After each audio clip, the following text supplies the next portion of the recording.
게 뭐냐면 캐나다는 진짜 잘 때만 방에 들어가요. 그 외에는 다 거실에서 생활을 하니까 거실이 높고 방이 작아요. 렌트 비용이 2,500불 넘습니다. 스리베드룸 같은 경우는 2,000에서 2,500불, 2,000불짜리 구하기는 무진장 힘들 거예요. 지금 그런 상황입니다. 그래서 저는 우리 손님들은 또 어떻게 아이들을 생각하시냐면 아예 2+10을 얻어가지고 10에다가 애들 책상 그거 하시고요. 그 다음에 애들을 방을 각자 주는 경우가 있고요. 아들 둘이나 딸 둘이면 안방을 줘버려요. 안방이 크니까 거기 침대 책상 다 들여놓고 사는 경우도 있고, 부득이하게 아들 딸이 나이가 좀 있고 그래서 같이 못 놀 경우에는 그 이민 가자고 한 사람이 엄마 아니면 아빠 아닐까요? 엄마 아니면 아버지 중에 한 사람일 거 아니에요. 그래서 엄마 아버지가 거실에서 주무십니다. 근데 원래 그러세요. 지금 다들 그렇게 거실에 요 펴놓고 텔레비 보시면 주무시고, 참 생각하면 이상하게 생각하시는데 애들은 어쩔 수가 없잖아요. 특히 어머님들은 애들 공부 때문에 방을 줘야 된다. 그러니까요. 그래서 그때 그 아들 3명이 있는 그 형님이 애 하나를 장남을 그 옷장에다가 책상을 만들어 놨던 거예요. 그래서 잠은 어디서 자든. 그래서 다 생활을 하세요. 처음에는 고생할 생각 하셔야 됩니다. 뭐 나중에 제가 또 설명드리겠지만 고생할 생각 하셔야 돼요. 그 다음으로 지금 저희들이 보여드릴 게 학교인데요. 학교는 보여드리는데 그 학교는 간단하게 밖에만 찍었습니다. 캐나다 법상 실내를 찍을 수가 없습니다. 애들이 카메라에 나오지 못하게 되어 있기 때문에 여러분도 아시다시피 애들에 대한 그 보호는 굉장히 철저해요. 그러니까 오히려 부모님보다도 더 철저하게 학교에서 애들을 관리를 합니다. 애들이 없어지거나 문제가 되면 난리 나요. 캐나다는. 진짜로. 그래서 유괴 사건 그런 게 많이 없어요. 있으면 난리 나요. 군대까지 오면 올 거예요. 그 정도로 굉장히 애들에 대해서는, 그래서 캐나다 온 애들이 한 달이 지나서 아버지 엄마는 싫어서 한국 간다 그래도 애들은 절대 안 가요. 그걸 아셔야 돼요. 만약에 지금 마음속으로 캐나다 갔다가 한 2달 정도 살아보고 아니면 다시 와야지 하는 사람은 애들을 데려가지 마십시오. 2번만 2달 살다가 다시 오는 경우도 있어요. 애들이 안 가요. 그만큼 학교는 되게 잘 돼 있습니다. 학교 시스템이 잘 돼 있어서 만족을 하실 거예요. 한국처럼 문제는 많이 없으니까요. 그리고 지금 학교를 보시고요. 학교를 좀 틀어드릴 텐데 학교를 보시고 단계별로 설명을 드릴게요. 학교에 대해서. 이게 지금 존스뷰 빌리지 퍼블릭 스쿨이라는 그 콘도, 아까 보셨던 콘도 단지 앞에 있는 국민학교입니다.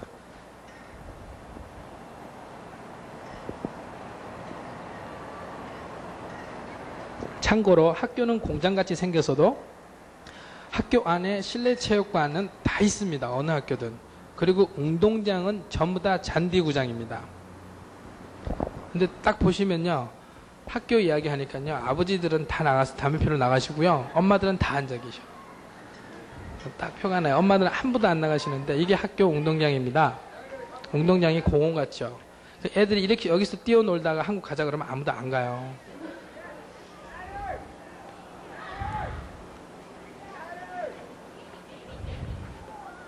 애들이 필요한 모든 스포츠 장비는 학교에서 다 무료로 대여를 해줍니다. 여기가 방암 세컨드리라는 고등학교예요. 이 학교도 작은 이거는 참 국민학교구나. 16 퍼블릭 스쿨이라고 리치몬드에 있는 국민학교예요. 여기는 새로 지었죠. 새로 지은 것도 제가 보여드린 거예요. 여기도 실내 체육관하고 운동장은 뒤에 있는데 잘 돼 있고, 요 앞에는 이 리치몬드 지역은 좀 북쪽이다 보니까 엄마들이 다 애들 데리러 와요. 그래서 앞에는 파킹장이고 뒤에는 다 엄마들 애들 스탑하는 데고, 여기가 고등학교입니다. 이 학생들을 보면 대학생 같지만 얘들이 고등학교예요. 우리 한국 애들 가면요 다 국민학생들 같아요. 외국 애들이 너무 성숙하기 때문에 여기가 방암 세컨드리라는 고등학교, 그러니까 중3부터 다닐 수 있는 학교예요. 중3부터 고3까지 다니는 4년제 고등학교입니다. 굉장히 크죠. 실내 체육관이 2개나 있으니까. 그 뒤에 정규 야구장까지 다 딸려 있어요. 고등학교에. 다 잔디구장입니다. 사실 캐나다를 더 뻑가게 해드린다 그러면 그래 말이 되나? 더 좋은 고등학교를 찍으려고 그랬어요. 사실은요. 지금 그 고등학교는 이걸 안 해요. 보드로 안 하고 컴퓨터로 하는 학교가 있는데 그러면 그 학교가 다 그런 줄 알고 또 오셨다가 또 왜 우리 학교 애들은 왜 그런 학교 안 넣어줬나 그럴까봐 그건 안 찍었어요. 이게 고등학교 뒤에 운동장입니다. 무진장 넓어요. 애들한테는 운동할 수 있는 공간은 무진장 줘요.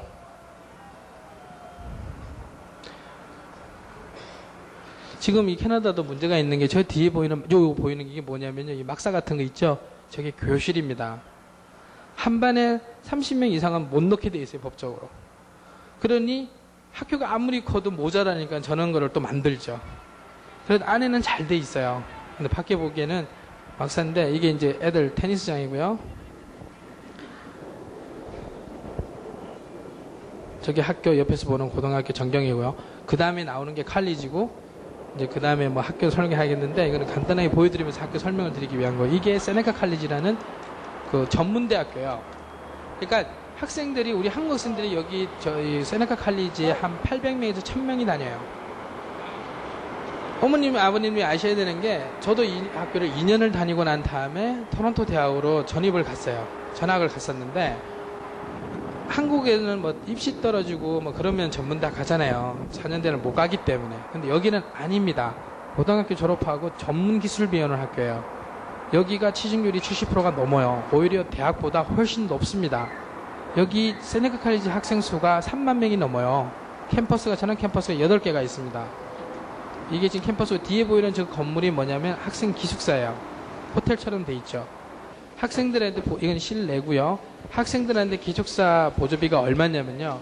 안에 침대 있고 테레비 있고 그 부엌 시설 다 돼 있고 개인이 쓰는 방이 300불입니다. 300불 동안 한 달에 마음대로 쓸 수 있고 전기세 물세 다 포함이고요. 애들을 공부하는 데는 너무 잘 돼 있어요. 캐나다는.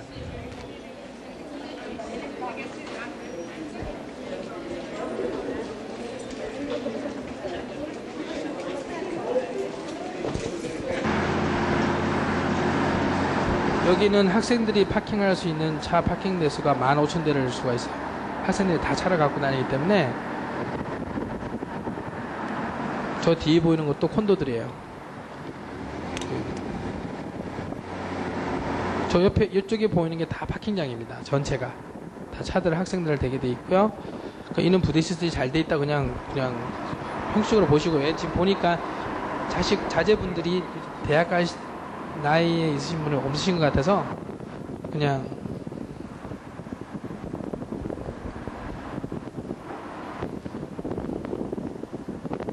저도 여기 2년 다녔는데 참 재밌었어요.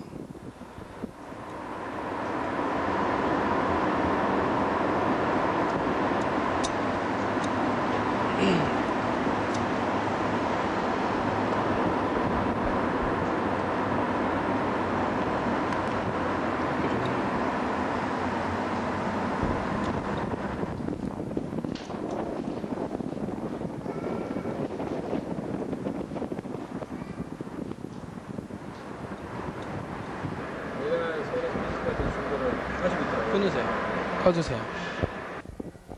자, 지금 학교를 대충 많이 더우신가 봐요. 저도 무진장 덥네요. 아까 전에 물어봤더니 여기가 센트럴 에어컨이기 때문에 그 에어컨을 켤 수가 없답니다. 밑에 건물이 다 사람들이 퇴근해서 전락해야 된대요.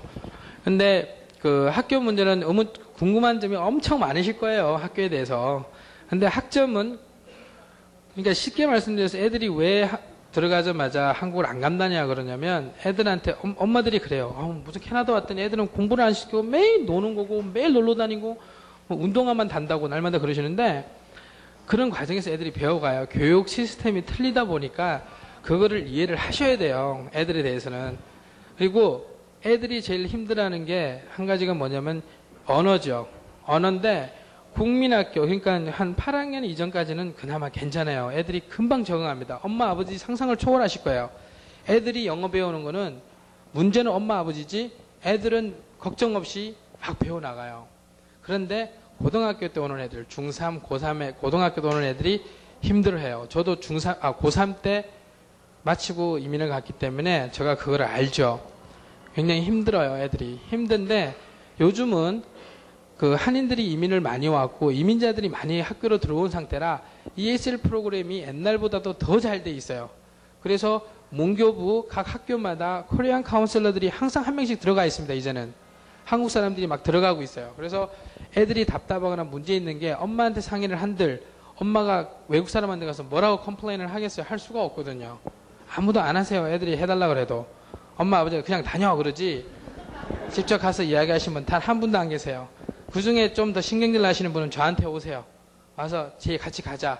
가서 너가 좀 컴플레인 해달라 그러는데 요즘은 그래도 한국 카운셀러들이 다 계셔가지고 첫 학생이 이민을 와서 학교를 들어가면 그 애가 적응될 때까지 3개월에서 4개월 동안 한국 학생 중에 영어 잘하고 한국말 잘하는 애를 붙여줘요. 그래서 이 애가 의문점이 있는 걸 얘한테 물어볼 수 있게끔. 그러니까 제가 그때 말씀드렸잖아요. 한국 사람 없는 데 가면 그만큼 손해가 애들입니다. 어른들도 마찬가지지만 애들도 적응을 못하는 게 처음에 갔을 때 누군가가 도와주지 않으면요. 절대 만문이 안 털려요. 왜? 왕따가 돼버려요. 여기서 왕따 많다면서요, 한국에요. 그 왕따가 되는 게 그 외국 애들이 그 애가 싫어서가 아니라 대화 자체가 안 되기 때문에 연결이 안 되는 거예요. 한국 애들 좀 있는 데를 가면 중간에서 트랜스퍼를 이 애가 해줍니다. 그러다 친해지게 되고 손짓 발짓 하게 되고 영어를 하게 되는 거예요. 그래서 가능하면 한국 사람 있는 데를 제가 가시라는 이유가 그 이유 중에 하나는 되고요. 그 다음에 제일 중요한 거는 고등학교 과정이죠.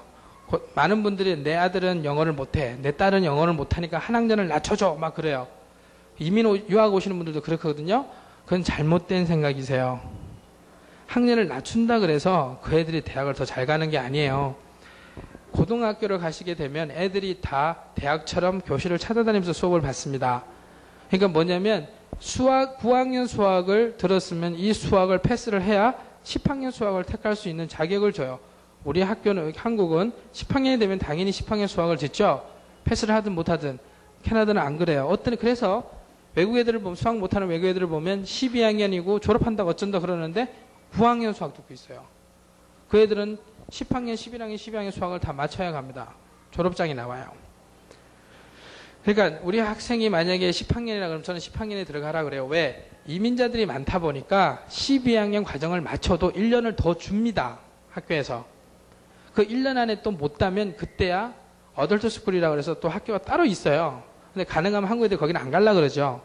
그런데 이렇게 생각하시면 돼요. 1년에 우리가 학생들이 택할 수 있는 과목이 8과목입니다. 그래서 8과목씩만 달타도 32과목이라는 과목 학점을 딸 수 있기 때문에 졸업이 충분한 거죠. 근데 우리 한국 엄마들 절대 그냥 안 놔둬요. 애들을. 아무리 좀 틀려도 썸머스쿨이 있고 나이스쿨이 있죠.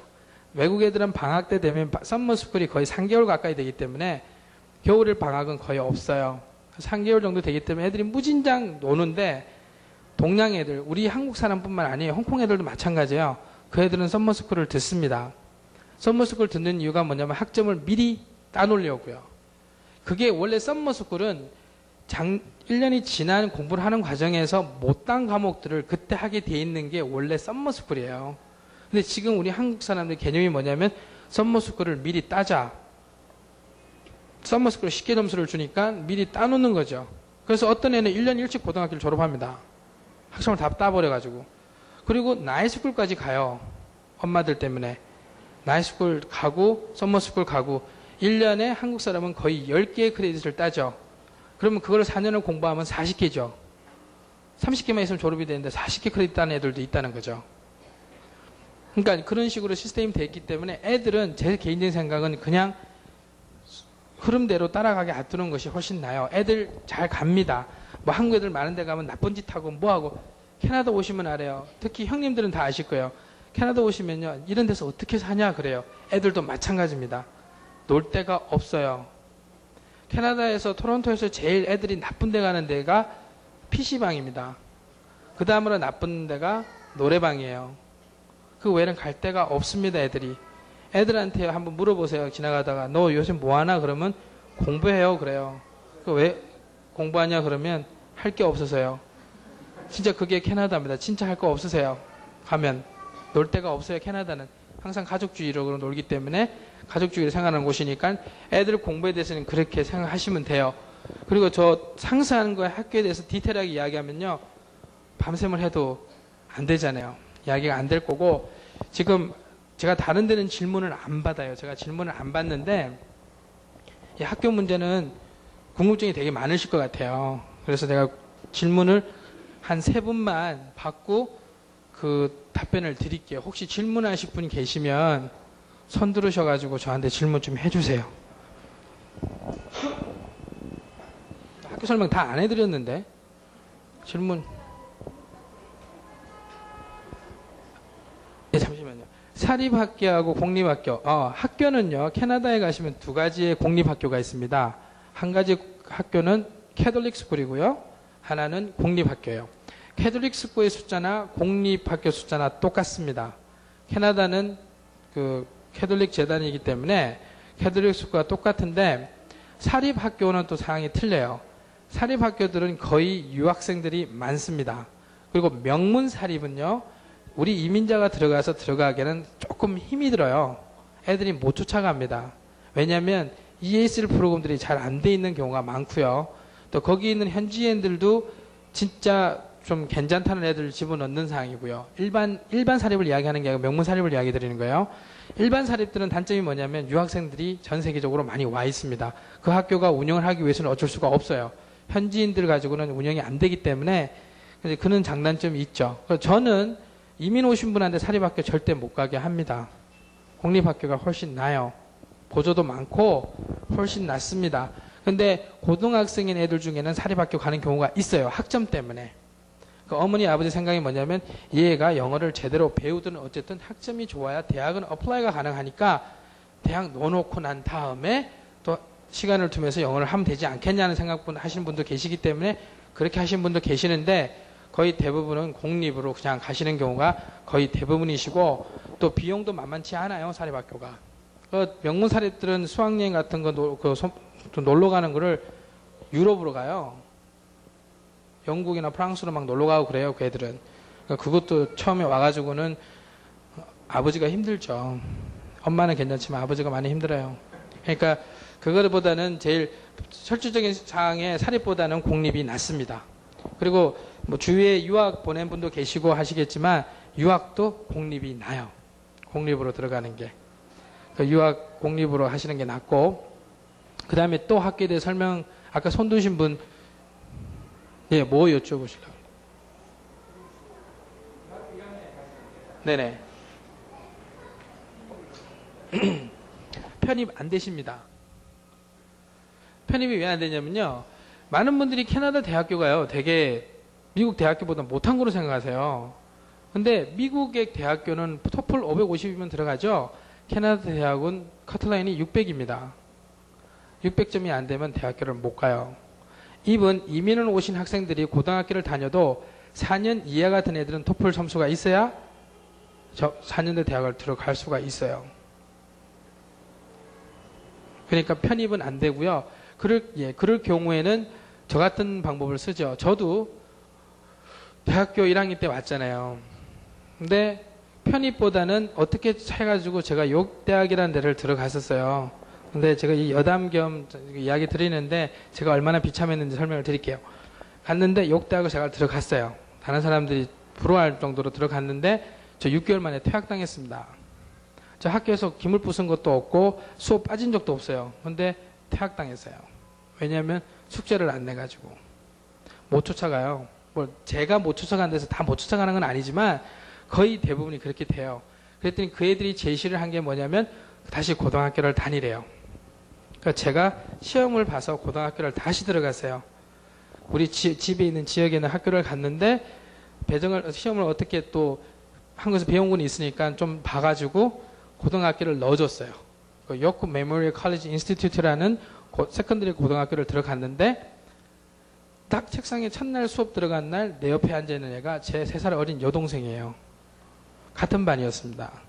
같이 공부했어요. 그래서 그 2년 반 과정을 고등학교를 공부를 했는데 사실 저는 수학은 잘해요. 그래서 수학은 105점이에요. 100점에 보너스까지 다 받았어요. 아무리 영어라 그래도 수학은 쉽더라고요. 근데 영어가요. 제가 뭐 여러분한테 다 설명드리지만 영어가 처음에 낙제했어요. 50점을 못 넘었습니다. 제가. 못 갔어요. 4년대 대학을. 우리 여동생은 대학을 갔어요. 거기는 뭐 어떻게 했는지 모르지만 하여튼 갔어요. 근데 저는 못 갔습니다. 그래서 세네카 칼리지를 가게 된 거예요. 왜냐하면 칼리지를 가서 2년을 공부를 하고 그 점수에서 75점 이상만 되면 대학으로 편입이 가능하기 때문에 제가 그 방법을 택했죠. 왜? 2년의 시간이 더 필요해서 영어를 더 배워야 되니까. 근데 한국 애들, 우리 이민자 신생 손님 중에서 작년에 온 그 정 선생님 딸 같은 경우는 600점, 토플 하나 틀렸더라고요. 되게 이화여대 다니다 왔는데 너무 공부를 잘하는데 그 애도 지금 깁니다. 왜냐면 못 쫓아가더라고요. 영어 잘한다는 게 다가 아니에요. 거기 학교 시스템부터 다 알려면 꽤 시간이 필요한가 봐요. 애들이. 그래서 애들이 그 나이 좀 든 애들이 오는 게 참 문제가 많죠. 제일 많죠. 지금 대학교 1학년이라 그러면 그 학생과 제가 레코멘드 개인적으로 해드린다 그러면 고등학교 다시 가야 돼요. 고등학교 1년 정도 가야 돼요. 고등학교를 졸업하고 오게 되면 학점이 30학점 중에 24학점을 줘요. 미리. 6개 학점을 다시 따라 그래요. 그래도 그거 따고 영어 배우면서 현실을 알고 대학을 어플라이를 하든가 토플 그때 중간에 공부를 하면서 공부를 하든가 아니면 칼리지 갔다가 편입을 하든가 그런 방법밖에는 없을 거예요. 그냥 편입은 안 돼요. 서울대학교 다니고 있어도 편입이 안 됩니다. 근데 그거는 칼리지도 토플 점수 550입니다. 550점 있으면 예 편입됩니다. 칼리지는. 그렇지 않으면 안 돼요. 네. 불어 학교요? 예, 프렌치 스쿨이 있어요. 프렌치 스쿨이 한 100개 중에 1개 걸로 프렌치 스쿨이 있습니다. 예? 아, 유치원은 제가 전공 과목이죠. 저도 애가 4살이거든요.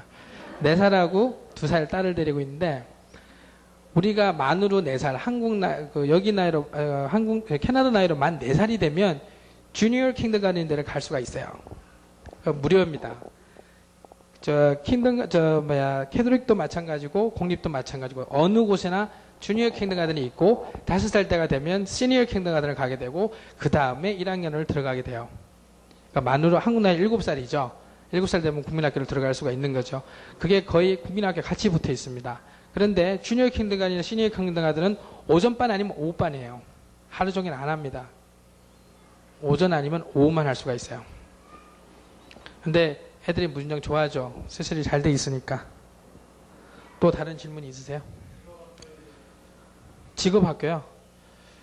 직업학교가 지금 말씀드린 이 세네카 칼리지나 험버 칼리지나 조지 브라운, 셔네단 칼리지들이 거의 대부분 직업학교에 속해요. 아니면 스쿨 오브 비즈니스라는 개인적으로 하는 사업 개인 학교도 있죠. 학비가 무진장 비싸요. 그런 데는 한 1년에 한 4,000에서 5,000불까지 처지하기도 하는데 일반 칼리지에서는 직업학교 프로그램이 되게 많아요. 특히 험버 칼리지라는 데는 정부 보조를 하는 데라 거기서는 이번 오토바이 라이센스도 거기서 따줄 수 있게끔 공부를 가르치는 곳이니까 여러 직종들을 딸 수가 있죠. 직업학교에 대한 거. 근데 이제 한국 분들이 제일 힘드신 게 한국에서 전공하신 분야를 가지고 캐나다 오셔서 칼리지에서 그것만 공부하면 취직자에 대한 문제 없다. 아니세요. 아니더라고요. 직업학교를 제가 함부로 이야기는 못 드리지만 여기 캐나다 와서 다시 공부해서 그 분야를 전공을 하시고 안 하시고는 와서 직접 와서 상황을 보셔야 될 것 같아요. 제가 개개인의 능력을 다 제가 모르기 때문에요. 제일 중요한 건 영어입니다. 그리고 말 나온 김에 이 말씀 드릴게요. 한국 분들요. 영어 잘하세요. 문장, 문법 죽여줘요. 읽는 거 잘하세요. 근데 한마디도 말을 안 하세요. 근데요. 그걸 아셔야 돼요. 직장, 한국에서 저희 손님들 오신 분들 보면 경력 빵빵해요. 외국 애들 처음에 레즈메 보내면요. 와, 다 해요. 근데 막상 오라 그러면 말을 안 한다는 거죠. 그러면 절대 애들 패스 안 시켜요. 저는 영어보다 쓰는 거 문법보다도 말하는 게 더 중요하다는 생각을 하는 사람이에요. 제가 옛날에 한 2년 전에 이런 말씀 드리면 안 되지만 교수분들하고 정부에 계신 분들 제가 보조를 제가 통역한 적이 있는데 한국 교수분들이셨거든요.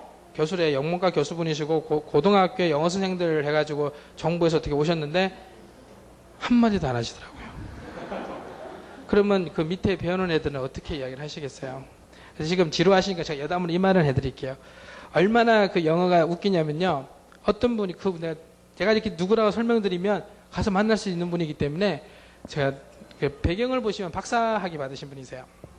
그 형님이 박사학위를 받으신 분인데 캐나다 온지 처음 전화하면 저한테 우스갯소리를 이야기를 해주셨는데 애들을 데리고 맥도날드를 갔어요. 맥도날드. 저 때는 제가 한국에 있을 때 맥도날드가 없었는데 여기나 맥도날드 있잖아요. 그래서 다른 식당은 겁나고 그러니까 맥도날드를 많이 본 거니까 맥도날드를 가셨어. 식구들 다 끌고 딱 가셔가지고 오다를 했는데 외국 애들이 특히 참 얼마나 상냥해요. 그 애들이 많은 질문을 합니다. 이거 줄까 저거 줄까 이거 줄까 저거 줄까. 그러니까 그 형님이 조금만 신경 쓰시면 되는데 또 와이프도 되시는 분도 애들도 다 아빠만 쳐다보고 있으니까 또 기죽으면 안 되니까 다 한국말 한국분이 제일 잘하시는 거. 오케이. 네 분이 가셨거든요. 식구가 4명인데 햄버거가 6개 나왔어요. 음료수가 11개가 나왔어요. 또 형님은 그거를 들고 앉으셔야 돼. 왜? 외국 애들이 보면 얼마나 또 자기 자신이 초라해 보이잖아요. 그걸 다 마셨다는 분이세요.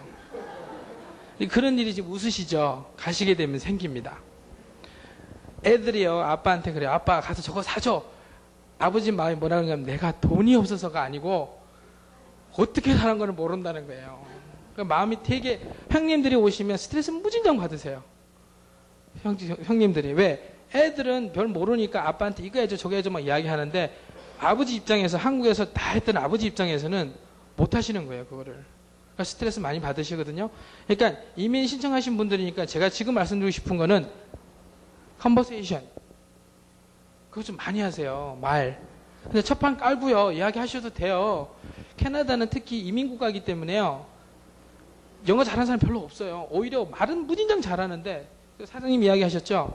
말들은 잘하는데 또 하나도 못 써요. 근데 말 잘하는 애들은 다 직장 다녀요.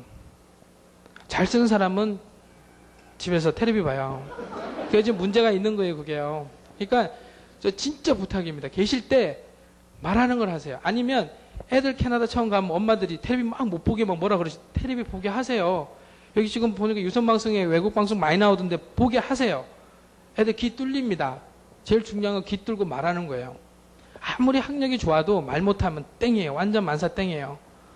진짜입니다. 말 기본 말로 해서는 안 되고 말 잘하셔야 돼요. 그리고 지금 이제 그렇잖아요. 나중에 여기 이민 오신 분도 그러겠지만 기러기 아빠라 그랬죠. 아까 전에 저 사장님께서 형수님들이요. 지금은 안 그렇겠지만 옛날에 그 같이 결혼해서 살아오신 분들은 아빠들이 무섭잖아요. 저도 그렇게 컸었고 그 엄마들이 항상 봉사로 살죠. 잭소리 안 하고 항상 그냥 참고 넘어가시고 그러셨는데 캐나다 오면 확 바뀝니다. 왜냐하면 기러기 아빠들 때문에 그래요. 기러기 아빠들이 자식과 와이프를 위해서 한국에서 열심히 일해가 돈을 보낸단 말이에요. 형수들하고 애들은 마음이 편안하니까 영어 배우러 다니면서 여기 다니면서 많이 알게 되죠. 6개월 후에 딱 오면 그때부터 아빠를 무시해버려요. 와이프 형수가. 당신은 이것도 못 알아듣나 저것도 못 알아듣나. 형님들 스트레스 팍팍 받고 가요. 내가 다시는 여기 오나. 그래서 다시 또 오세요. 오시면 그때부터 더 심해요. 그러니까 돈을 아예 은행을 못 가시니까 형님들이 가서 돈을 찾아서 이렇게 해야 되는데 형수한테 다 맡겨요. 자기가 가서 좀 해와. 영어 좀 하니까 완전 바뀝니다. 그래서 지금 형수님들이 토론토에 많은 형수님들이 계시고 기러기 아빠들은 다 여기 계시는데 형수님들 당당거리고 잘 사세요. 재밌게. 자기 개인 아르바이트도 하시면서 이것저것 배우시면서 영어 잘하세요. 형수님들이. 남자보다 여자들이 영어는 빨리 하시더라고요. 그러니까 제가 지금 포커스적으로 말씀드리고 싶은 거는 말이에요, 말. 말만 잘하면 생활하는데 아무 문제가 없습니다. 쓰란 말은 안 해요. 쓰란 말은. 그러니까 그렇지 기본적으로는 좀 공부를 좀 하고 오셔야 돼요. 또 한 가지 우스갯소리를 우리 손님이 가시면 운전면허증을 교환을 해드리죠. 한국에서 2년 이상 운전을 하시게 되면 캐나다 원래 면허증을 만들어 드립니다. 시험을 안 보셔도 돼요. 그런데 영사관 가서 서티피케이션을 받고 난 다음에 캐나다에 있는 그 운전면허 시험장에 가서 적성 검사를 받으셔야 돼요. 눈 검사. 시력이 나쁘면 안 되니까. 근데 우리 손님 중에 한 분 형수님이 날 맨 처음에 나 진짜 영어 하나도 몰라 그러시길래 그 정도인 줄은 생각을 안 했어요. 진짜 믿으시거나 말계시거나 번호를 이야기를 안 하세요. 그렇게 보시면 번호가 나오거든요. 그럼 그거를 6자리를 읽어주시면 되는데 야 보이긴 보이는데 한국말로 자꾸 읽으시는 거예요. 그래서 여기는 캐나다니까 영어로 하세요. 이렇게 또 한국말로 또 하세요. 그래서 외국애가 자기가 못 알아들으니까 그만두라고 다음에 다시 오라 그러는데 저는 또 와야 되잖아요 거기를. 그래서 형수한테 형 다른 방법 오세요 그랬더니 형수가 하는 행동이 뭐였냐면 손가락이었어요. 딱 대시고요 말 안 해요. 외국 애들 그 쥐는 애들이요 그거를 손만 보는 거예요. 다 맞대요. 그 통과시켜 줬어요. 그리고 번호를 읽고 난 다음에 옆에 오른쪽 왼쪽에 불이 들어와요. 불이 들어오면 right, left라고 말을 해줘야 되거든요. 손은 들 때 형수는 이거 통과하시는 형수님이 계세요. 집은 그분 형수님 운전하고 다니셨는데 한국식으로 생각하셔서 빨간불 지나다녔다가 경찰에 된통 걸리신 분이에요. 그분 티켓 안 먹었습니다. 진짜 영어를 못하시니까. 농담이 아니고요. 영어를 못하시면 외국 애들이 웬만하면 한국 경찰을 불러요. 근데 그 상황에서는 어떻게 됐는지 외국 애가 진짜 답답해서 나한테 전화가 왔어요. 이 사람 이민 온 지 얼마 안 됐냐. 왜냐면 우리 이 토론토 계신 분들이요. 토론토 지사장이요. 내가 토론토 지사장이고 저희 직원들이 많아요. 회사는 지사는 직원들이 계시는데 왜 인쇄 차례로 명함을 주잖아요. 그 명함을요 항상 갖고 다니시는 이유가 뭐냐면 모르면 줘버려요. 모르면. 그리고요 애들 다 학교 가면 이머전시라 그래가지고 꼭 이머전시 컨택트 이름을 보내야 돼요. 그러니까 엄마 아버지한테 연락이 안 되면 꼭 삼자한테 전화를 하게끔 보충을 해뒀거든요. 다 제 이름이에요. 제가 지금 관리하는 분들이 80분이 넘는데 학교에서 막 전화 오면요 누구 자식이 누구 자식인지 하나도 몰라요. 저. 진짜 난감해요. 학교는 가죠. 학교에서 빨리 오라 그러니까 학교는 가지만 가면서 이 누구 집 자식인지 알아야죠. 가보면 엄마 아버지 이름 물어보면 그때 알아요. 제가. 그 정도인데 그분 형수님도 말이 안 되니까 그걸 주셨더라고요. 그래서 예쁘게 봐줘서 보내셨더라고요. 그렇다고 제가 다음에 캐나다 갔을 때 경찰에 걸렸다고 묵비권 행사하면요 어떨 경우에는 차지를 더 먹습니다. 공무방해로. 면허증 있나 그러면 면허증을 보여줘야 되는데 그런 기본적인 걸 해줘야 되는데 영어 못한다고 안 보여주시면 티켓을 3개를 받아요. 면허증 없다, 보험증 없다, 무슨 위반한 사항까지. 한번 그 티켓을 먹으면 캔슬하기가 힘듭니다. 돈 내셔야 되고 보험료 올라가요. 그러니까 참고를 하시고요. 그 다음에 학교에 대한 거는 이렇게 설명을 드렸는데 또 의문점 있으세요? 없으셔요?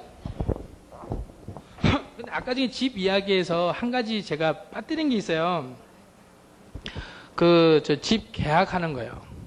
집 계약하는 거. 계약은 항상 1년이라 그랬잖아요, 제가요. 그러니까 요즘 유행은 2년일 수도 있고, 또 지금 우리 손님들이 토론토나 어느 지역을 가시면 첫 달 마지막이라는 돈을 내잖아요. 렌트비. 이게 중요해서 제가 빠뜨려서 제가 설명드리는 거예요. 그러니까 12개월이라는 게 1년이라 쳤을 때 첫 번째하고 12개월째 되는 날하고 렌트비를 주고 들어가잖아요.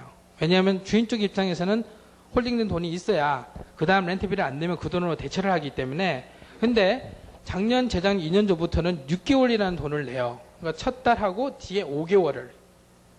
그러니까 주인들이 점점 좀 못 믿어지는 거죠. 우리 손님들을. 우리 손님뿐만 아니라 이민 온 사람들을. 왜냐하면 직장도 없고 계속 노는 것 같은데 어떻게 생활비를 댈까 싶어서. 근데 이번 년 초기까지만 했으면 초기에는요. 1년치 낸 사람도 있어요. 일시불로. 그리고 꼬마 애들이 있는 집은요. 1년치 플러스 한 달치 디파짓입니다. 왜? 애들이 그림을 그리거나 집을 파손할 수 있는 확률이 많기 때문에 그 돈을 보증을 잡아놓는 거죠. 그런데 이게 지금 캐나다에 문제가 되고 있어요. 원래는 불법입니다. 합법적으로는 첫 달하고 마지막 달밖에 못 받으세요. 근데 우리 한국 분들이 원래 투철한 게 이렇게 싸움을 잘 하시잖아요. 토론토 스타에다가 그거를 고발한 사람이 우리 한국 사람입니다. 한국 사람이 이거는 타당하지가 않다. 나는 런던에 사는데 우와 내가 왜 5개월치를 더 내야 되며 법적으로는 첫 달 마지막만 내면 되는데 왜 우리는 5개월치를 요구하냐. 이거는 이민자 오는 대한 횡패가 아니냐. 신문에다 빵 가족 사진 4명 다 웃으면서 사진 찍고 탁 냈어요. 그것 때문에요. 지금 이민 새로 오시는 분 무진장 고생하십니다. 무진장. 그 한 개 때문에 특히 코리안 절대 집 안 줘요. 한국 사람들은요, 왜?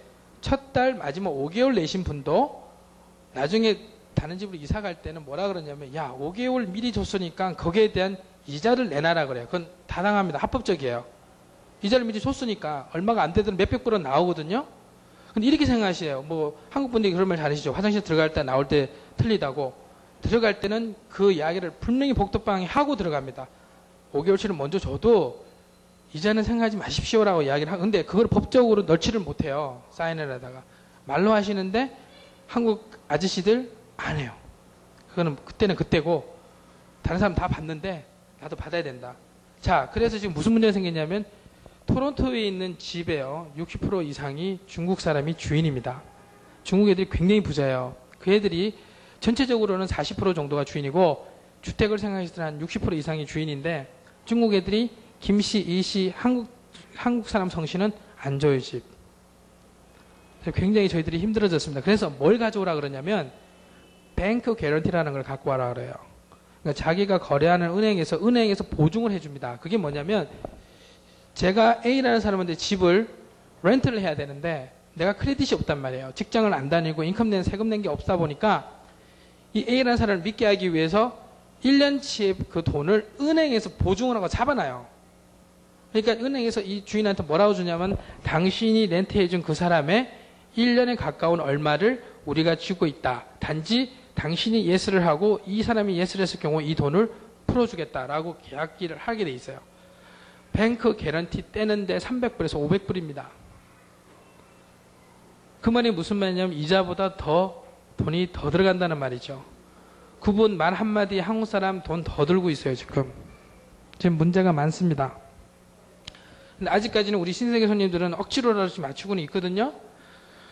억지로 맞추고는 있는데 지금 주택상에 그거예요. 그러니까 원래 법적으로는 첫 달 마지막이지만 기본적으로는 6개월치 돈이 들어간다는 거죠. 초기 정착비례 생각하실 때 생각을 하셔야 됩니다. 그리고 한국 사람들께서 이제 많이 만들어내신 게 캐나다는 집은요, 컴퓨터상에 어느 지역이나 다 뜨게 돼 있습니다. 자기 개인 소유가 없어요. 복도협회에서 그래 놨기 때문에 어느 누구나 똑같은 위치에서 똑같은 방법으로 집을 구할 수가 있는데 한국 분들이 잘 아시는 이상한 유행이 생겼어요. 1550에 나왔는데 마음이 너무 든다는 거죠. 근데 경쟁자가 한두 명이 아니죠. 그럼 그거를 1600불로 만들어버려요. 주인 입장에서는 아니 난 1500불 냈는데 왜 1600불 준대? 맨 처음에 외국인도 이상하게 생각했을 거예요. 근데 지금은요, 한국 사람도 칠하는 반면에 그걸 좋아하는 또 중국 애들이 생겼어요. 그래서 가격은 1500불의 리스트가 나와 있는데 뭐 1700불에 거래되고 그런 경우도 있어요. 그리고 아까 학교 이야기가 하나 더 빠진 거, 어머님, 특히 어머님들 제발 학교 가서 돈 주지 마세요. 진짜로. 그것 때문에 우리 신문에 크게 났었어요, 한국 사람. 형수님이 그런 뜻으로 준 건 아니지만 자기 애 잘 봐달라고 1000불을 넣어서 줬나 봐요. 1000불 넣었는데 이 선생님이 그거를 그냥 좋게 이해를 하면 되는데 그거를 신고를 했습니다. 1000불을 준 거를 가지고. 그래서 문제가 되게 된 적이 있는데 촌지는 주시면 안 돼요. 지금 왔다 갔다 하고 지금 이야기를 설명을 드리고 있는데 우수단 그런 상황이고요. 그 다음에 지금 다음으로 넘어갈 게 비즈니스로 제일 중요한 비즈니스 넘어가기 전에 혹시 학교나 주택에 대해서 마지막으로 물어보시는 분 있으시면 예.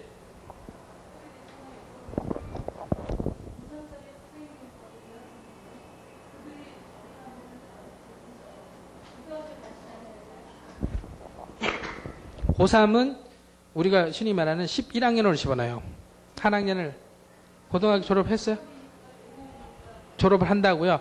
졸업하면 12학년으로 들어가야 돼요. 네. 토플 성적 550이 있으면 어플라이 가능합니다. 예. 학비가 그 1년 학비가 대학교가 한 3,500불 해요. 1년에. 학비는 비싸지가 않습니다. 대학교는 과목 수에 따라 틀리겠지만 네, 그런 과정이고요. 또 질문 없으시죠? 자, 이제 그 다음이 예.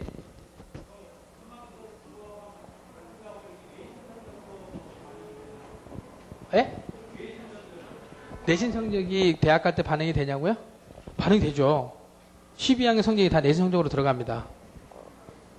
그러니까 토론토 대학 같은 경우가 내신 성적이 92 이상이어야 됩니다. 92점. 그 12항이 대택하는 12 과목이라는 과목 중에서요. 그 평균 에버리지가 일반적으로 80 이상은 돼야죠. 그래 대학 갈 수가 있습니다. 내신 성적제입니다. 시험 안 칩니다.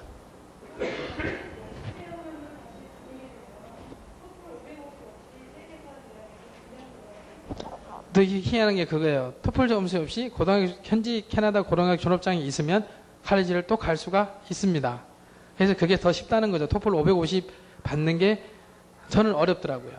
다른 사람은 쉬운지 모르겠는데 저는 되게 어려운데 550 받느니 고등학교 다녀서 대학 가는 게 더 빠르다는 생각이죠. 참고를 하시면 돼요. 이제 그 다음이 여러분들이 기다렸던 먹고 사는 방법이 있죠. 그러니까 캐나다가 많은 분들이 그러시더라고요. 캐나다가 아무리 좋고 아무리 애들한테 좋고 뭐 보장시설이 잘 돼 있으면 뭐하냐. 가서 굶으면 땡인데 그 이야기를 많이 하세요. 그리고 지금 내가 이 이야기 들어가기 전에요. 비즈니스 이제 그 비디오 촬영한 게 있는데요. 얼마 전에 그 책 나온 거 있죠. 캐나다 절대 가지 마. 그 책 보신 분 한번 손 들어 보십시오. 그 왜 도와주세요? 그 책 사면 안 돼. 이 말 드리기 전에 제가 그 사람하고 감정 있는 것도 아니고요. 제가 이주공사 일하기 때문에 반박하려고 그러는 것도 아니고요. 제가 십몇 년 살아온 내 자신이 그 책을 읽었을 때의 솔직한 심정을 설명드리고 싶어서 그래요. 왜냐면요. 제가 그 책 읽었어요. 우리 캐나다 사람들 더 많이 읽었습니다. 도대체 어떻게 적어놨길래 또 궁금하더라고요. 그래서 그 인터넷 웹사이트에 보니까 많이 질문이 들어오더라고요. 그럼 만약에 그 이야기 끝내기 전에 그분이 만약 그 책을 썼다면 그분 잘하면 추방당할 수도 있어요. 지금 현 상황에서는. 왜 그렇게 되냐면 우리 현지 사는 교민이 그거를 영문으로 번역하고 있어요. 그거를 이민국에 내겠답니다. 그럴 경우에는 아마 그 사람 문제가 있으실 거예요. 왜?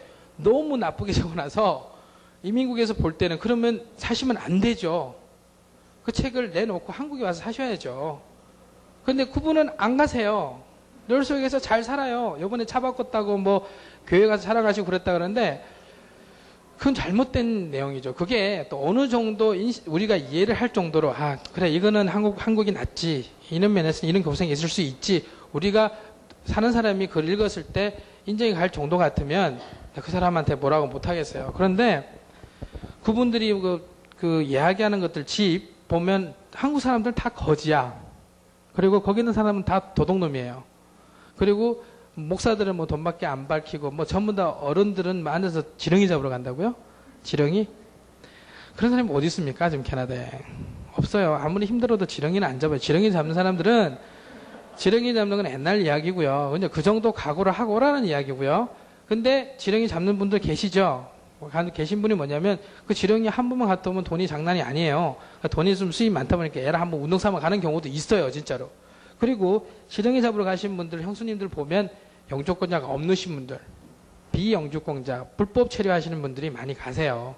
왜냐하면 일을 하고 싶어도 일을 못하니까 캐나다는. 미국은 영주권이 없어도 일을 하잖아요.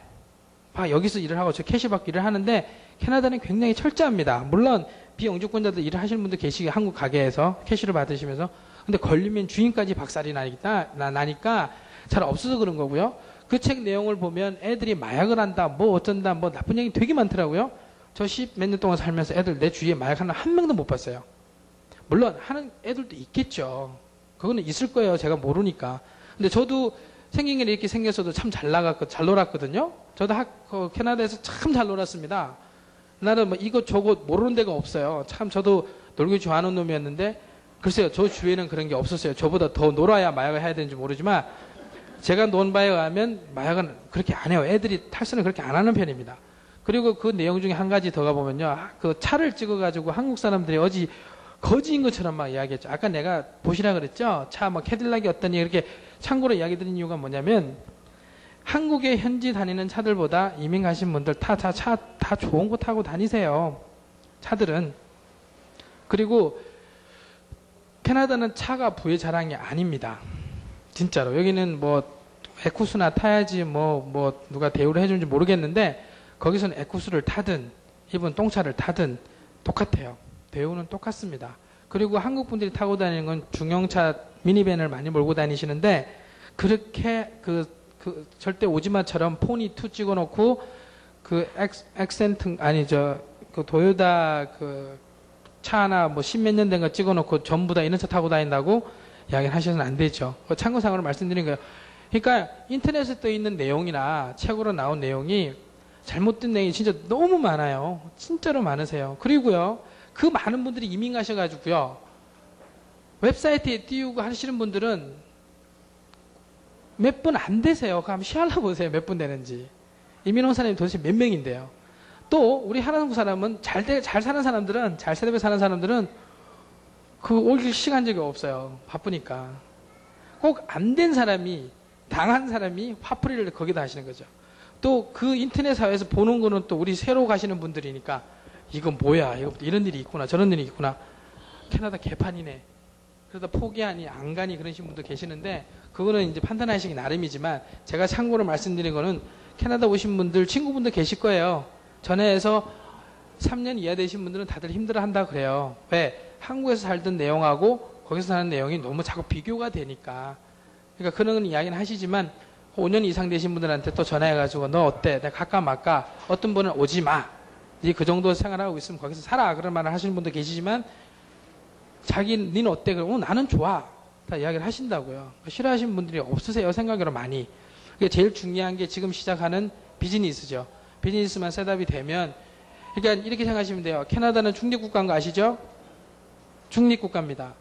캐나다가 중립국가다 보니까 저같이 시민권자들은 북한도 갈 수 있고 큐바도 갈 수 있고 전 세계 어느 나라 갈 수가 있죠. 제가 왜 중립국가를 말씀드리냐면 전쟁이 날 위험이 없죠.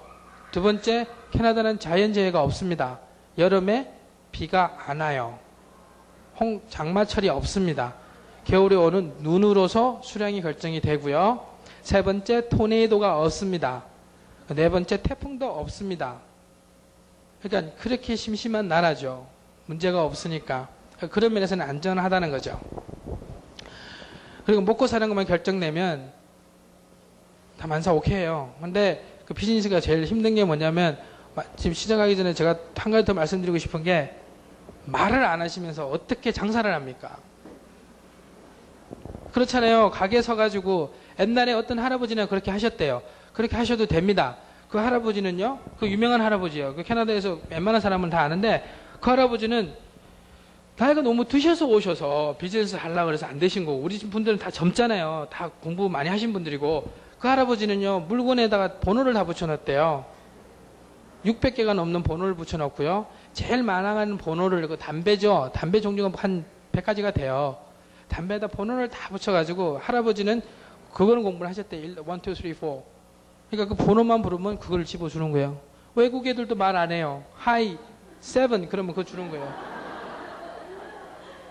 그렇게 장사는 하셨어요. 그리고 그 할아버지 가게 파실 때 넘버 스토어예요. 그 할아버지 가게가. 그 외국 애들이 그게 좋아서 가요. 근데 그 애들이 실험을 한대요. 할아버지한테 27, 그러면 할아버지 바로 집어줘요. 하도 집어가지고 안 보고 집어요. 번호를. 그렇게 하셨다 그러더라고요. 그렇지만 지금에 다 공부를 하신 분들이잖아요. 영어는 어느 정도 하시는 분들이니까 말하는 것만 하면 캐나다나 한국 똑같습니다. 뭐 한국 분들이 많이 이야기하시는 게, 야, 너 어디서 구멍가게 하냐? 너 거기 가서 너 커피숍 하지. 너 거기 가서 세탁소 하지. 그 세 가지밖에 모르시더라고요. 캐나다 사람들, 우리 한국 사람들 그것만 하는 거 아니에요. 그건 옛날 이야기입니다. 요즘은 다양해요. 진짜 다양해요. 나중에 토론토, 본사 가시면 토론토 주소로 한번 보십시오. 비즈니스도 많거든요. 종류별로 없는 거 없어요. 인테리어까지 다 있습니다. 똑같아요, 한국하고. 단지 영어 때문에 그 양이, 그 영역이 외국 사람같이 같이 장사할 영역이 좁다는 거죠. 왜? 인테리어 하는 사람도 한국 사람밖에 못 하잖아요. 영어가 딸리니까. 외국 사람한테도 먹혀요. 우리 한국 인테리어 잘 하시잖아요. 먹히는데 영어의 문제지, 외국 사람, 미국에 있는 놈이나 캐나다에 있는 놈, 진짜 박사학위인 애를 데려와봐요. 하나도 못 팔아요. 한국말을 못 하는데. 똑같은 개념이라고요. 그런데 형님들은 뭐라 그러냐면, 아유, 이거는 캐나다는 장사하기 무진장 힘들어. 이게 내가 왜 왔는지 모르겠다. 한국 가면 쉬운데. 저도 그 말을 하죠. 쉽죠, 한국 가면. 한국말을 하니까. 그러니까 제일 중요한 거는 말하는 거. 말만 하시면 돼요. 저 보세요. 사실 전 전공을 회계과를 나왔어요. UT 회계를 공부를 했었는데, 저 번호로 돈 벌어 먹고 살지 않잖아요. 입으로 먹고 살잖아요. 똑같아요. 말만 잘하시면요. 캐나다도 할 것 되게 많습니다. 또 우리가 더 유리한 거군요.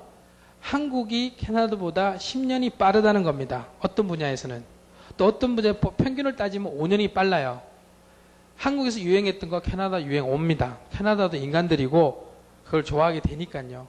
그걸 한번 잘 생각해 보세요. 저도 무역을 하지만은 굉장히 심플합니다.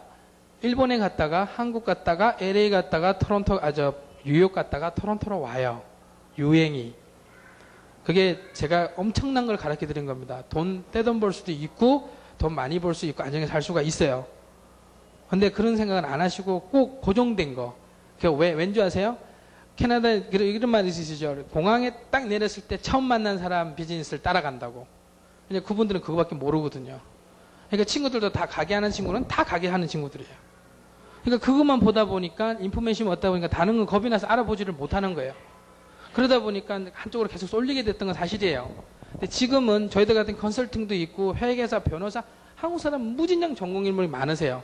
그분들이 엄청난 정보를 많이 주고 또 하나 좋은 점이 뭐냐면 특히 토론토의 장점은 그게 있어요. 돈은 있으시고 아이디어는 있으신데 돈은 있고 아이디어는 있으신데 말이 안 되잖아요. 그러면 욕심을 내지 마시라는 말이에요. 어떤 가게를 인수를 했는데 요즘은 1년 이상 꺼는 사람이 먹고 일찍 비즈니스를 하시려고 노력을 많이 하셔요. 왜냐하면 조건이 좋으니까. 이렇게 생각하십시오. 한국에 이미 지금 들어와 있는 1.5세들이 무진장 많습니다. 학교 다니는 애들도 있고 대학 다니는 애도 있고 졸업한 애들도 있고 물론 많이 노는 애들은 없겠지만 개중에 노는 애들도 많고 이번 유학생들도 영어하면서 한국말 하는 애들 많고 비즈니스 뒤에 계시면서 이 애를 먼저 쓰시면 돼요. 애들을. 쓸 애들이 많다는 말이죠. 그 애는 한국말 영어를 다 하니까 외국 애들하고 비즈니스 장사를 하셔도 뒤에 계시고 중간에 놓고 장사를 하시면 됩니다. 많이 그러세요. 요즘은. 그러니까 그 애들이 중간 역할을 하는 거죠. 내가 영어가 될 때까지는. 근데 어느 분야든요. 1년 가까이 매달려 계시면요. 빠삭해집니다. 거기에 쓰는 영어 다 하세요. 그건 저는 왜 그런지 모르지만 다 하시더라고요. 가게에 계신 분이요. 10년 되신 분이 세탁소 가시면요. 기계 이름 하나도 몰라요. 똑같은 개념이죠. 세탁소에 계신 분들은 박음질 잘라달라 뭐 잘라달라 나도 모르는 영어를 다 알아들으세요. 그렇게 되십니다. 그러니까 비즈니스에서 너무 겁내하지 마시고요. 근데 직장에 대해서는 왜 내가 좀 설명을 제대로 못 드리냐면요. 직장은 제일 아까도 말씀드린 것처럼 첫 번째가 말이에요. 인터뷰에서 안 되시다 보니까 그거는 제가 뭐라고 설명을 못 드리겠습니다. 영어 잘 되시는데 만약에 취직 못하면 제가 책임질게요. 말 잘하시고 다 잘하는데 직장이 안 된다 그러면 제가 그 회사 가만히 안 놔둡니다. 안 그래요. 왜냐면 우리 동양인이기 때문에 취직 안 시키는 밖에 안 되니까. 그랬다가는 캐나다 작살나요. 그런 건 아니니까 영어가 되셔야지 직장은 널렸다는 거. 그것만 아시면 돼요. 가세요. 토론토 가시가 신문 한 들춰보세요. 온데 구인란이에요. 전문 직종 군인란 꽉 찼습니다. 회사들은 그렇게 많이 원하는데 우리 사람이 못 들어가는 이유는 말 때문이죠. 언어. 그러니까 그거를 참고를 하시라고. 그러니까 언어를 많이 공부를 해주시면 좋은데 제일 빨리 적응할 수 있는 방법이 저 개인적인 생각은 말하는 거라는 거죠. 말을 하다 보면 그만큼 쓰고 읽고 잘하는 것보다는 빠르시다는 거죠. 그러니까 그거를 참고로 꼭 하시고 이제부터 비즈니스 이야기를 들어갈게요. 비즈니스는 왜냐하면 다들 제일 관심 갖는 분야니까 목 아파. 제가 말을 안 하다가 하니까 그렇네요. 비즈니스 인터뷰도 들어와 있거든요. 인터뷰 내용도 있으니까 저희들은 다른 방송국처럼 조작한 적 한 번도 없습니다. 그냥 가서 무조건 마이크 대고 있는 그대로 이야기 해달라는 거거든요. 한번 보십시오.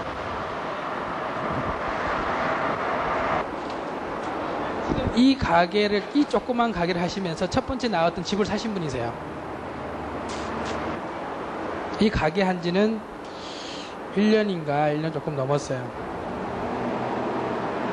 이게 버라이티 스토어, 컨비니언스 스토어라고 하는 건데 이 아저씨는 이야기하지 마라 그랬는데 다들 얼마 주고 사는 거에 대해서 이야기하지 마라 그러는데 이 아저씨는 가격을 되게 좋게 주고 사셨어요.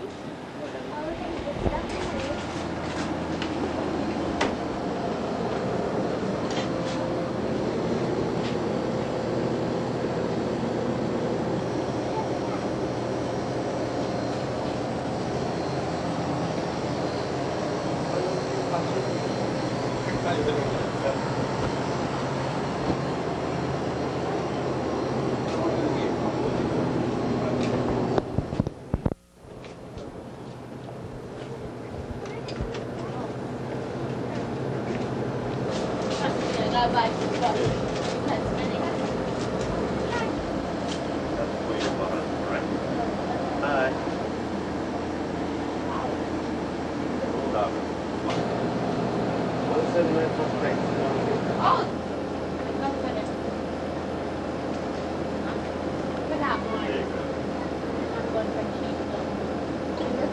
the time we wait for you, I could be dying. Excuse me, Anna. Thank you. 여기서 시작을 비싸도 모든 것을 근데 캐나다 처음 오셨을 때 제일 힘들었던 게 뭐며, 그다음에 언제 캐나다로 오셨으며, 캐나다 오기 전의 생각과 처음에 왔을 때 생각이 얼마나 다르셨는지 그것 좀 말씀 좀 해주십시오. 저 같은 경우에는 97년도에 여기를 왔고요. 그 다음에 그 처음에 왔을 때는 이제 아이들이 좀 커가지고 왔기 때문에 아이들이나 저희들이나 여기서 적응하는데 굉장히 좀 그 애로사항이 많았고, 그 다음에 지금은 뭐 그냥 뭐 비즈니스 뭐 이런 걸 찾아가지고 별 큰 뭐 저 어려움 없이 그냥 지내고 있으니까 지금은 뭐 그렇게 큰 문제가 될 게 없습니다. 근데 처음에는 아무래도 아이들이나 저나 다 이 언어 때문에 좀 애로사항이 많았죠. 그래서 아이들이 적은 상태에서 오는 사람들은 좀 괜찮을 것 같은데, 아이들이 좀 커서 오는 사람들은 그런 문제점이 다 공감대로 이룰 수 있는 그런 문제점이 아닌가 그렇게 생각합니다. 지금 이 비즈니스를 하고 계시는데요. 이 비즈니스, 이 컨비니언스 스토어라도 지금 생활하는데 그 인컴이 생활하는데 아무 문제가 없으신지. 예, 돈은 벌 수는 없지만은 먹고 사는데 뭐 큰 문제가 없는 것 같습니다, 지금. 그리고 내가 뭐 소일거리로 움직일 수 있다는 게 그것이 더 좋고, 여기서는 뭐 그냥 움직거리면 다 먹고 사는 데는 문제가 없으니까 그런 점에서는 괜찮은 것 같아요. 지금 애들이 학교를 다닌 지가 한 4년 정도 됐잖아요. 그 애들은 지금 입장이 어떤지, 애들이 여기 온 걸 더 좋아하는 건지 아니면 한국을 더 그리워하는 건지 그것 좀 설명 주십시오. 저희 아이들 같은 경우에는 오자마자 여기서 이제 그 대학교를 들어가가지고 지금 3학년 뭐 1학년 그런데 걔네들 얘기가 한결같이 좀 더 어렸을 때 왔으면 좋겠다 하는 그런 얘기들을 하고 있습니다, 지금. 네, 공부하는데 어려움은 없다 그러나요? 근데 뭐 애들마다 다 다르겠지만 지 큰애 같은 경우에는 한국에서 외국어 고등학교를 다녀서 그런지 모르지만은 여기 와서 바로 뭐 대학도 들어갔고 큰 적응을 안 하는데, 그래도 뭔가 그 저 깊숙한 영어에 개입하다 보면은 좀 더 어렸을 때 왔으면 하는 그런 생각을 우리 딸아이가 하더라고요. 그럼 앞으로 지금 이민을 캐나다로 오실 분들한테 충고라 그러기는 좀 뭐하지만 조언을 해드릴 말이 있다면 한마디만 간단하게 해주십시오.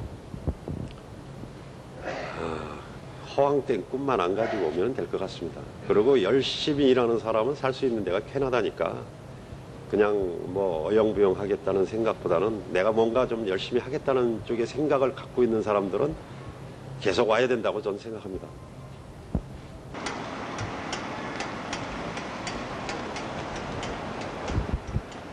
다음이요, 그 컴퓨터 있죠? 컴퓨터 조립하셔가지고 파시는 분, 그 가게거든요.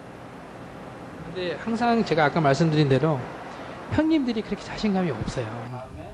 그러니까 요번에도 인터뷰를 그 형님이 하루 전날 연습을 하셨거든요. 근데 끝내는 포기를 했어요. 카메라 갖다 대고 마이크 대니까 죽어도 못 하시겠대요. 그래서 형수가 준비 안 한 형수가 그냥 다 하셨어. 거기 가서 컴퓨터 사람들 어떻게 사나? 어떻게 마음을 가지고 이 집도 장사는 되게 잘 되는 집이에요. 이는 그 컴퓨터 가게가 토론토에만 한 40군데 돼요. 40군데 정도 되죠. 이거는 외국 애들도 많이 와서 사가는 편이에요. 조립하는 식이라. 통증 있죠. 뭐 필터? 아니면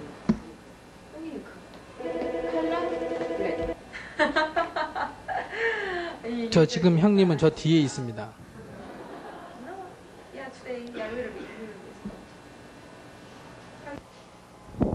네, 지금 캐나다에는 언제 오셨죠? 3년 좀 넘은 것 같아요. 그럼 여기 지금 이 컴퓨터 사업을 하고 계시는데 이 비즈니스를 어떤 식으로 찾으셨나요?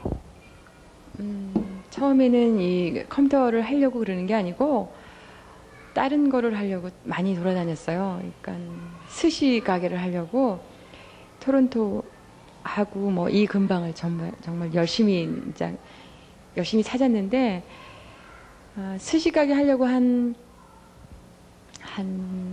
6개월 정도 소비를 한 것 같아요. 직접 그러니까 주방에 가서 배우기도 하고 뭐 물건 떼오는 거 뭐 그런 거 소스 알려다니기도 하고 그랬는데 그게 참 힘들었어요. 그 렌트 구하는 것도 힘들고 그러다가 우연하게 그 신문에서 봤어요. 신문에서 원래 프로그래머로 여기 왔는데 여기 뭐 사실 영어 때문에 그 잡잡기가 힘들어서 그러던 차에 이게 나왔다 그래서 그 원래 컴퓨터로 수리를 전문적으로 하는 뭐 기술이 있어서 하던 건 아니었는데 그 한국에서 자기가 이제 만들어 쓰고 뭐 남의 거 고쳐주고 그런 취미가 이제 한번 우리도 해보자 이래가지고 한번 가게를 찾게 됐어요.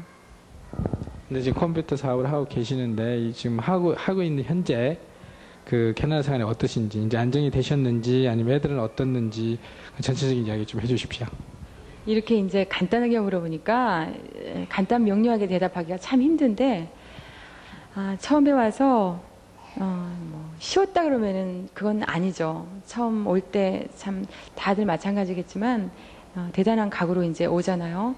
왔는데 불안했어요. 처음에 이거 항상 이게 완달랐어도 한국 돈으로 환산하게 되고 그런 습관이 참 오래 가더라고요. 오래 가고 아이들도 또 어떻게 적응을 할까 힘들었고 또 우리 아이들이 굉장히 또 애들이 그 뭐라 그럴까 아주 그냥 그러니까 뭐라 그럴까 그 똑똑하다 그러나 뭐 영악하다 그러나 이러질 못하고 너무 순진해가지고 혹시나 애들이 상처를 입지 않을까 이런 걱정을 했는데 처음에 한 큰아이가 여기 와서 그러니까 그레이드 1 여기 1학년을 다녔는데 그때 좀 힘들어했어요. 언어 때문에. 그리고 1년이 지나니까 애들이 이제 말하고 친구 생기고 그리고 좋아지더라고요. 처음에 이제 그리고 이제 비즈니스를 시작했는데 밤을 많이 새웠어요. 그냥 손님한테 와가지고 우리가 이제 테크니션인데 솔루션을 못 찾으면 안 되잖아요. 그러니까 그것 때문에 밤새우기도 많이 하고 힘들었는데 1년 지나고 나서 6개월 지나고부터 이제 좋아지기 시작해가지고 지금에 와서는 이제 문제 없이 뭐든지 이제 뭐 자신 있다고 할 만큼 이제 좋아졌어요. 그리고 저희 생활도 안정되고 지금 둘이서 굉장히 열심히 해서 그냥 그럭저럭 잘 살고 있어요. 이제 캐나다로 이민을 오실 분들이 많이 지금 기다리고 계시는데 특히 지금 토론토로 오실 분들 그 이민을 이제 준비하고 계시는 분들한테 그 해주고 싶은 말이 있다면 해드리고 싶은 말이 있다면 한마디만 간단하게 해주십시오. 일단 오셔가지고 공백 기간이 있어요. 와서 바로 잡 찾는 사람들은 그리 많지 않고 한 1년 정도는 대부분 공백기를 갔는데 평균 잡아 그 사이에 여행을 많이 하시고 그리고 대부분 이제 한국 생활이 남자분들한테 의존해서 살다가 이제 캐나다를 오게 되는데 여기 오면은 두 분이 같이 있는 시간이 많게 된다고요. 그러니까 늘 밖에 나가 있던 남편만 보다가 둘이 같이 있으니까 처음 얼마나 좋다가 나중에는 그게 뭐 지겨워지고 마음이 조급해지고 이런다고요. 이제 그러지 말고 그 시간이 사실은 나중에 그 바빠지게 되면은 그 1년 기간이 굉장히 중요할 수가 있어요. 그러니까 그 사이에 여행 많이 하시고 일단 마음을 좀 가라앉히시고 여행도 하고 또 뭐 하나 두 분이 참 사이좋게 지내셔야 될 것 같아요. 가장 중요한 거는 가족 간의 화목이라고 생각해요. 그러니까 여기 와서 뭐 진짜 땅 설고 물 설고 다 서른데 그 가족이 참 단결을 해가지고 잘 그 화목하게 이루어야 될 것 같고 또 하나는 그 여자분들의 역할이 중요한데 이렇게 많이 남편을 위로해 줘야 될 그 부분들이 많이 있어요. 그러니까 받으려고 그러지 말고 많이 그 남편들을 위로해 주세요. 여기 와서 쉽지 않은 그런 것들이 많은데 다 남편한테 떠넘기지 말고 내가 또 할 일이 뭔지 한번 찾아보고 그러세요.